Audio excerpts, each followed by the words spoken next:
I'd like to introduce our next speaker. We are really blessed and honored to have him here today.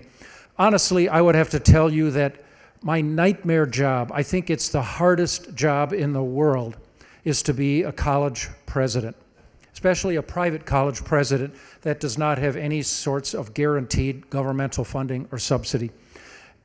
Dr. Ferry's job is probably twice as hard as yours, or more, because the hot breath of the wolf is right behind you at all times. You can feel the wolf's hot breath on the back of your neck every day.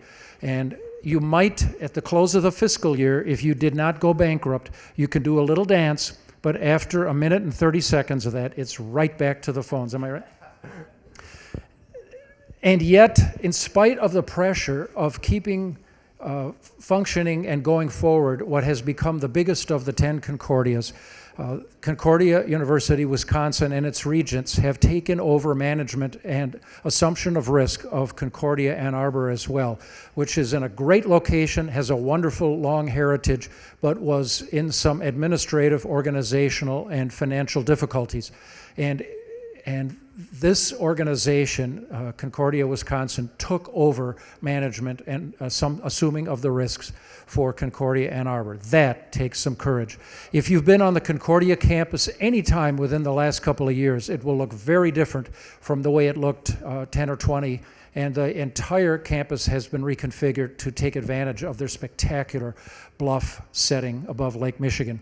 They have opened a new school of pharmacy. They have opened new community baseball fields to give them new ways of building relationships with their North Shore constituency, their North Shore communities. And also their education department is turning out, this is of particular interest to me, young people, more and more of whom are being dialed into the urgency of urban ministry. That is where the action and the growth is in the Lutheran education world today. And we just cannot get enough. And I'm pleased to say that some of the Concordia education students are part of the Center for Urban Teaching that links up Martin Luther College in New Ulm, Wisconsin Lutheran College here in Milwaukee, and also Marquette, some of their students as well. Without further ado, I would like you to hear it from the leader himself, the extraordinary story of the great growth and the exciting possibilities for Concordia, Wisconsin, Dr. Patrick Ferry. That was wonderful, thank you. Well, thank you, Mark, for that kind introduction, and it's a great joy to be here with you this evening. I think it's the first time I've ever delivered a talk during happy hour like this, so it'll be a new experience for me.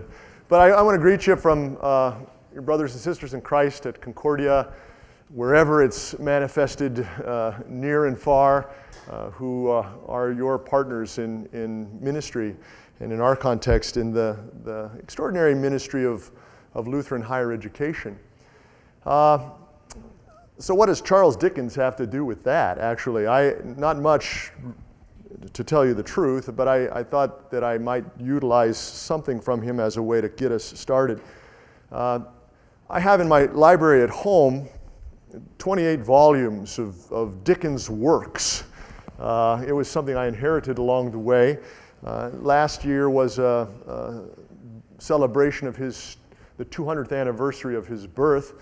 And so in honor of that, and with those 28 volumes sitting there, I'm not an English literature person, in honor of that, I didn't read any of them, but I did read a biography that was published about him last year, and it was a little dry, but it nevertheless, he did, of course, write many famous works, including Christmas Carol and stuff like that.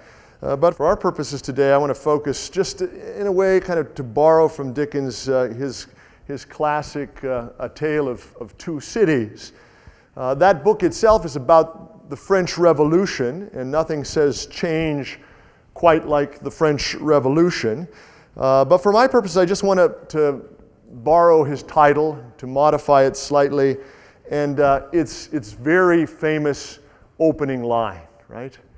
It was the best of times, it was the worst of times.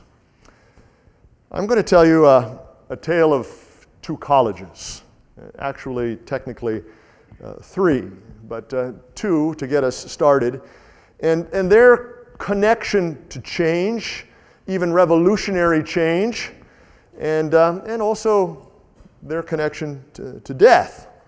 And I also want to bring in a little bit of my own personal connection to the tales of these two institutions, to also talk about the transformative impact of Lutheran higher education in my own life. But first of all, this is Concordia University, Wisconsin, founded in 1881. I think it's fitting that we have a picture of the old Concordia because I'm sure this was probably taken in April sometime somewhere along the line. But 2 years after its founding, and the place that I want to focus on first is my alma mater, also a springtime picture. This is St. John's College in Winfield, Kansas. How many of you have been to Winfield, Kansas before? There are always a few in the crowd.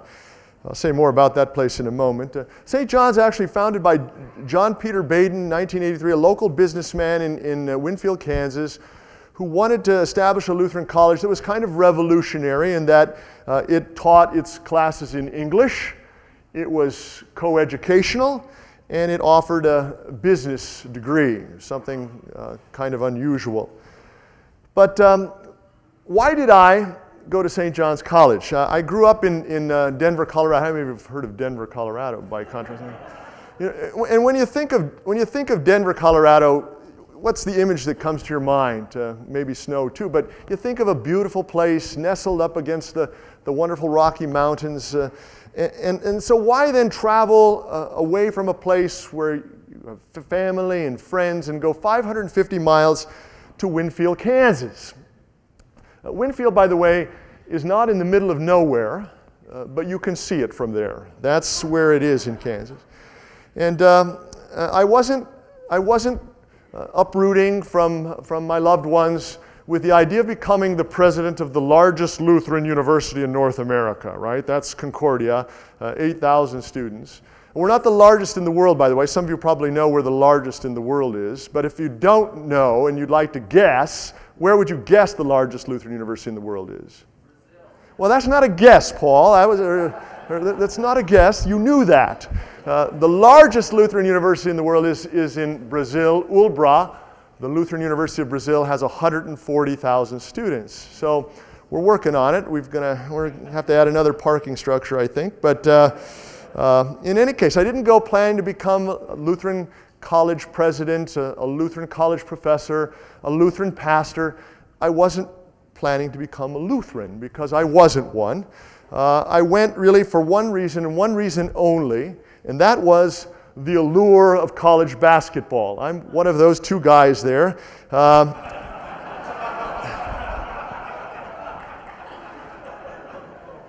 That's me. I'm decked out in, and so is Greg Levine for that matter, in our polyester leisure suits with this picture about, this article about us signing on to play basketball at St. John's College, Winfield, Kansas. I never met Greg Levine. He never ended up coming to St. John's. Evidently, he got cold feet before coming to campus. And as a matter of fact, I was starting to feel a little nervous about it too. I was offered the opportunity to play at St. John's College, and I wanted, as a high school basketball player, to play in college. And St. John's was the one school in all of America that recognized my athletic prowess and was going to allow me to do that. So it seemed like a good idea in April when I decided to go. But as the summer wore on, I became more and more apprehensive, shall we say, and unsure that it was a good idea. But by the time August rolled around, we decided that I should go anyway. This is a picture of my mother, actually, in front of our house in Colorado, and that's the very Granada that the Ford Granada that we loaded up with all of my stuff and made the trek across I-70 and the tediously plain Great Plains of Kansas on the way to Winfield. When we arrived there, as a part of the freshman orientation, we had an opportunity to interact with other families, It was interesting that the family right across the table from us was also from my hometown, which was actually Wheat Ridge, Colorado. He was in fact the pastor of the Lutheran church there. I had never met him before. And then we went on from dinner, and then they had these events, icebreakers they called them, for students to get better acquainted. But instead of attending that, I walked to my parents' hotel and was prepared to knock on the door because I wanted to tell them I wanted to go back home the next day. I mean, even before the whole thing started, I felt like I don't want to do this. And I was an inch away from knocking, and I didn't. I went back to campus, and after all, I was, with delusions of grandeur, preparing to play college basketball. The basketball season doesn't start right away. It's about 6 weeks or so into the semester before we begin. And so I started to try and acclimate to my situation there. And in the preseason, one of the things that interested me most was trying to stay in touch with my family and friends back home. These days, students, it's not any real great difficulty, right? I mean, you can text, tweet, Facebook, blog, interact. My daughter Rachel is here. She's a communications major. She just finished a study abroad experience in Costa Rica, and we could FaceTime, and I mean, we were in contact with each other constantly.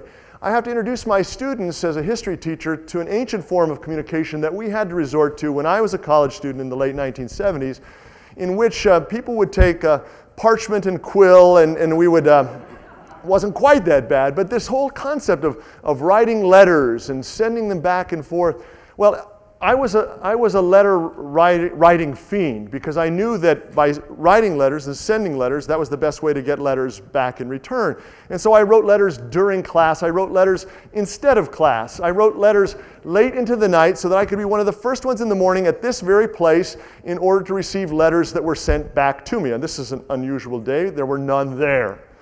I know it was unusual because I collected the letters that were sent to me, and a few years ago, on whatever anniversary it was of my freshman year in college, I went back and I read all of the letters that were written to me during that year. And it would just so happen that my mother also collected the letters that I sent to her, so I could reconstruct this conversation that we had when I was a college freshman. And I have to tell you, I was a mess. I was homesick, I was far away, and my poor mother was trying her best from that distance and in this way to try and comfort and console me. It was not easy. But still hanging out there was what drew me there in the first place, and that was the opportunity to play college basketball. What I didn't realize when I arrived is that I was going to be able to participate on what was arguably the worst team in the history of collegiate sports. This team before you jumped out to an 0-10 start before Christmas, and went home for the Christmas break, and I thought about just staying then too, but a few friends of mine said, you really ought to come back because we have this round robin with these other Lutheran schools. Again, that didn't make that much difference to me, but it sounded like a lot of fun, and so I went back in January and we played a couple of other Lutheran colleges. First of all, Concordia Austin, where my daughter is now a senior, they beat us. And then we played this school from Concordia, Milwaukee. Never heard of the place. They had a really good basketball team then. They still do. They were able to dispatch us without too much trouble. But there was still hope because there was another team there that looked as woeful as us. They were not a Concordia. They were St. Paul's College from Concordia, Missouri. One thing we lack in the Missouri Synod is imagination when it comes to naming ourselves. But St. Paul's College looked about as bad as we were, and so we took the court against them, and we had this great battle in the first half. And in fact, we went into the locker room at halftime, and we had the lead. We didn't know how to behave. We weren't sure what to, kind of giggling and sort of giddy, and we went out the second half, and well, things quickly got back to normal. We fell behind, but then we surged and back and forth until the very end of the game on a nearly last-second shot by a freshman guard from Denver, Colorado, who will otherwise remain anonymous. We won. We won by a single point. And so you might say, you weren't the worst team in the history of collegiate sports because you beat St. Paul's College from Concordia, Missouri. Well, there's a little more to that story. And this was January. On the Monday following that tournament, we got the bad news that 4 of the other 5 starters on our team were academically ineligible for the second semester. So not only were we not particularly athletic, we weren't especially bright either, right? And so we show up at the next game. Only 4 guys show up. Only 4 of these guys remain. Others were injured. Others just quit. And we literally had to go into the bleachers and the concession stand back to the residence hall to get guys to help us play that game. And they were the same guys who helped us finish out the season. So there's the before team. Here's the after team. Some of these guys didn't even play in high school and were not planning to play intramurals. They helped us finish out our season. We ended the season with 1 win and 25 losses.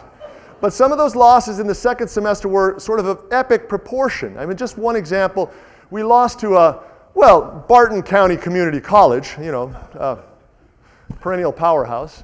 We lost 148-50. We lost, it's not that we gave up 98 points, we lost by 98 points. It was the one game all season where we had a chance to stall late in the game in order to try and avert a triple-digit defeat, and we were at least successful at that. I mean, we were pitiful, woeful. And so you think about this freshman year experience, and this didn't really work out so well at one level.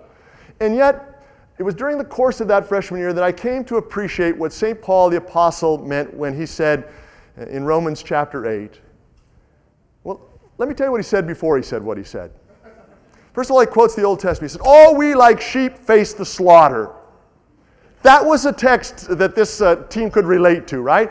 We knew every time we took the court, home or away, didn't matter. We were going to get slaughtered. It wasn't as if our coach could stand up there, Coach Ralph Scove, and here he is in his black leisure suit. Sometimes he wore white buck shoes with that, and orange socks. Our colors were black and orange. And he had these horn-rimmed glasses, which before one game were broken, and he wore white athletic tape to hold it together. If dressing for success were the objective, we got exactly what we deserved. It wasn't as if he could get up there with X's and O's and say, if only you do this, maybe it didn't matter. All we like sheep face the slaughter, St. Paul says. We face famine, peril, persecution, nakedness, sword. And yet, he says, in all these things, we're more than conquerors through him who loved us. That was a message that transformed my life. That for all the world, I was loser, right? And in Christ, more than a conqueror. From death to life. Changed my life. And not only mine, my roommate who went along with me for no other reason than he had nothing better to do, like me, was baptized and confirmed his freshman year. And this dear friend of mine, some of you know Dr. Reed Lessing, who teaches at our seminary in St. Louis, powerful preacher. The only reason he went to St. John's is because I didn't want to go alone, and I drug him along with me. And then my little sister went, and she was baptized and confirmed, and so that she wouldn't have to go through class by herself, my mother, and then an older brother, and then his wife, and then my other older brother. And when I was back in Colorado for graduate school, I confirmed my own father. So you think about preachers' kids in confirmation class. Try having your own father as a confirmand. So they all became part of this ripple effect, a part of Christ's church, and my mom today is a member of the church triumphant in the nearer presence of Jesus. Who do I have to thank for that? And yet, my alma mater died in 1986. Hail St. John's College, hail champion of truth in all the West, the best, the home of youth. Ne'er will thy spirit die, our alma mater says. That's all we've got left.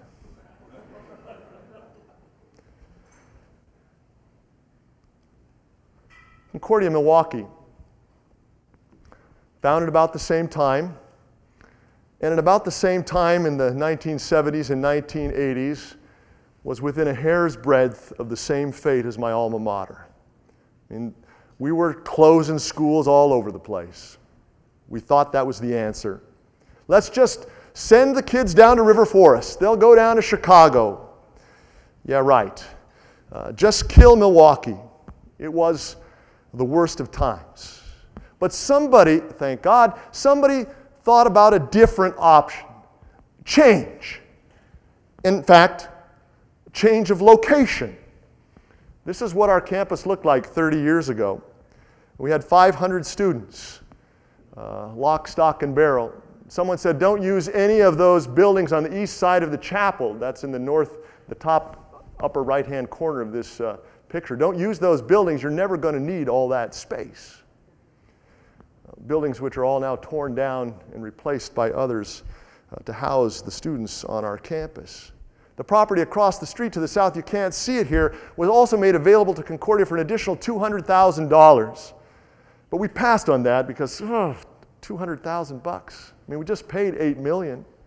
The school sisters came all the way down from $28 million to $8 million in their asking price. Talk about a miracle. But $200,000 more, and I'm not blaming anybody. I mean, you know, who would have thought? It was incidentally the same property that we had to buy a few years ago for our bluff restoration project from the same school sisters of Notre Dame for $3.2 million. And when I handed the check to Sister Marilyn, I said, whatever happened to that vow of poverty thing that you guys used to be so big on? But no buyer's remorse. We needed it because this is our lakeside property today. I mean, the growth has been way beyond what anybody would have expected. The more things change, and things have changed a lot, but the more things change, they also remain the same. And I'd like to briefly deconstruct our mission statement, because at the heart of all of this change, the one thing that remains the same is our mission.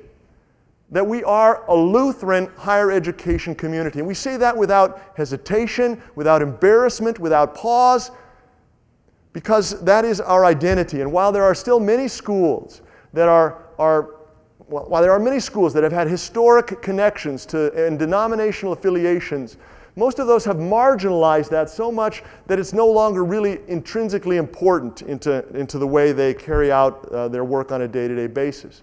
And I'm not saying that to be critical. Most of them have done that very consciously. We have, by contrast, however, determined to remain consciously Christian, a Lutheran higher education community. Our board is concerned about, others are concerned about the slippery slope. And they're not talking about our bluff. They're talking about that dying of the light, that decline in the relationship between faith and learning that has been evident in so many places. Our mission has not changed. It remains the same. We are, as we say, a Lutheran higher education community. A Lutheran community, this is a picture of the Chapel of Christ Triumphant in the background. Christ Triumphant is at the intersection of students' lives on our campus. Faith and learning is the focus of what we're all about. And we've grown. We've grown indeed from 500 students to over 8,000 students right now. But the most important growth that occurs at Concordia, also a part of our mission, is what we describe as the growth in mind, body, and spirit. Right? It's at that individual level as it impacts each individual student. A Lutheran higher education community committed to helping students develop in mind, body, and spirit. We want students to grow intellectually through a very strong liberal arts core curricular experience. We want them to develop disciplinary competence so that they have some clear awareness of some academic discipline that interests them. We also want them to grow in global citizenship so that they take advantage of the opportunities and the challenges that are part of being a global citizen. These are just some pictures we were told to show you our ministry in action, our students' life at Concordia. When we get to this point, is our mission accomplished?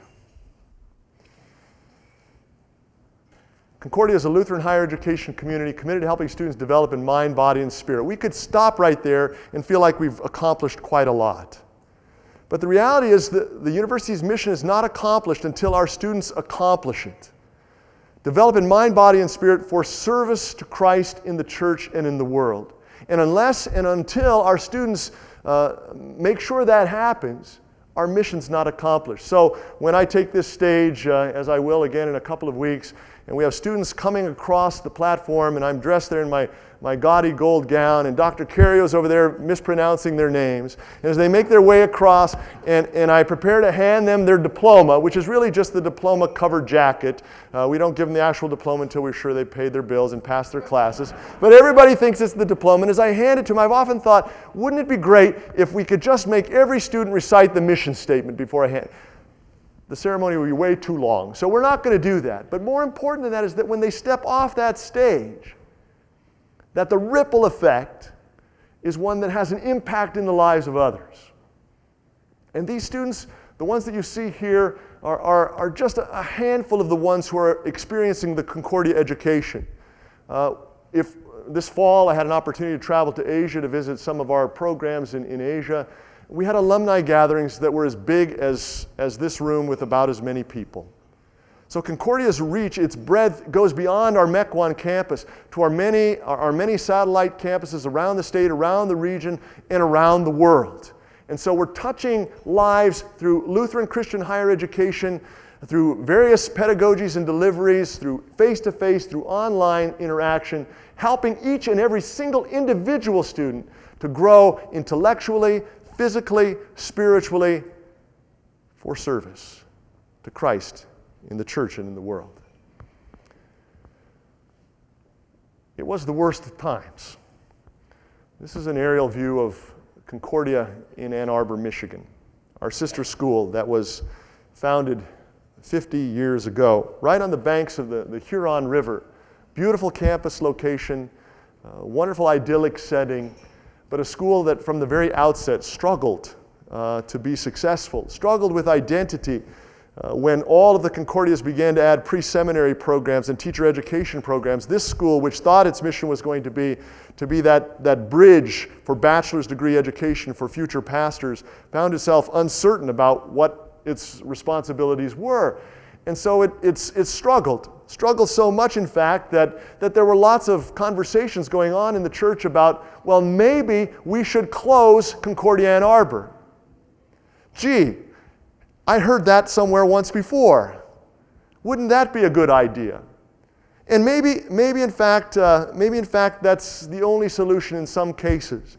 But it ought not to be the solution without us looking at a creative way of maybe making a difference and having an impact on this campus, where again, pictures of students in this beautiful setting. We call ourselves the Concordia University System, but there's really nothing systemic about us. We each have our own board of regents, we each have our own administration, our own programs. We talk to each other, we have great relationships, great fraternity, collegiality, but nothing that really connects us or links us in an immediate way. So what would it mean to work as a system in a different way? That was the question we asked ourselves as we thought about bringing Concordia, Wisconsin and Concordia Ann Arbor together. The reality is that we didn't need to do this, that we have plenty on our plates already, that Concordia University of Wisconsin has made a significant mark in doing some important things in helping to fulfill our mission. We've expanded. Indeed, we remain focused on the important work of preparing workers for the church as teachers, as pastors, as lay leaders, as church musicians, as youth workers. Absolutely remains integral to our mission. But it's expanded so that we have the second largest school of business in the state of Wisconsin. It's expanded so that we've been able to add healthcare problems that have allowed us to introduce doctoral programs in nurse practice, in physical therapy, and occupational therapy, and most recently pharmacy. We've got plenty to do. And our numbers continue to swell and we continue to grow. But to whom much is entrusted, much is also expected. And we believe that this was our moment to have something to say about what happened at Concordia Ann Arbor. Is our mission accomplished? Well, nearly, in one sense, in that we're only a brief step away from the Higher Learning Commission's final endorsement of our merger, and so the consummation of the merger should occur July 1st. But obviously, as these graduates remind us, it's only the beginning. There's still a lot of work to do. I'll close with a passage from Luke chapter 19. I read this recently in the paraphrase edition, The Message. And I like reading that. It sometimes amplifies things in a different way that help me to really think about the text. And this is, of course, the story that Jesus tells about the talents that are dispersed to the three servants and how they use it. And then his comment at the end about the first one and doubling his portion. They said, but Master, he already has double. Jesus said, that's what I mean. Risk your life and you get more than you ever dreamed of. Play it safe and you end up holding the bag. To me, the whole purpose of Christian ministry is about risk, about calculated risk, certainly, but leaps of faith. I don't think we're called to be complacent, to sit back, end up holding the bag. I think we risk our life, we get more than we ever dreamed of. Mark?